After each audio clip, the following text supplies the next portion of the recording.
नमस्ते, जय श्री कृष्ण, राधे राधे। उठान गीत लड़का होने पे गाया जाता है।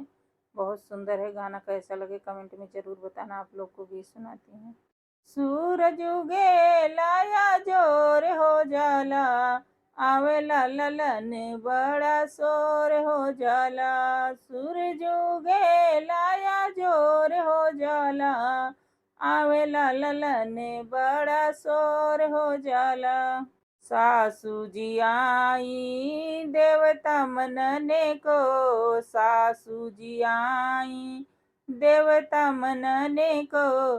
पियरी देवाई पैसा गोल हो जाला, पियरी देवाई पैसा गोल हो जाला।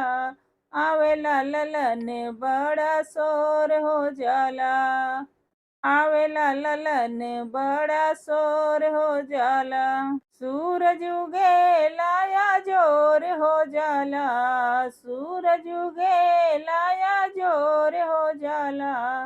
आवेला ललन बड़ा शोर हो जाला। जेठनी जी आई पिपली पिसने को, जेठनी जी आई पिपली पिसने को।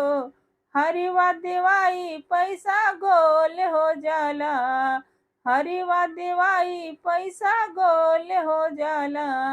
आवेला ललन बड़ा शोर हो जाला, आवेला ललन बड़ा शोर हो जाला। सूरज उगे लाया जोर हो जाला, सूरज उगे लाया जोर हो जाला। आवेला ललन बड़ा शोर हो जाला, आवेला ललन बड़ा शोर हो जाला।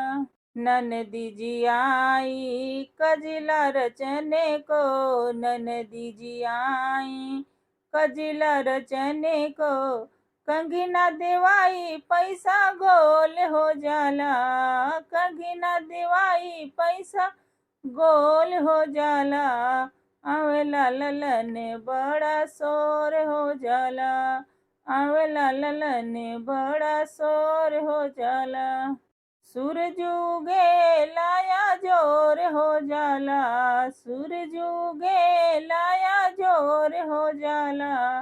आवेला ललन बड़ा शोर हो जाला, आवेला ललन बड़ा शोर हो जाला।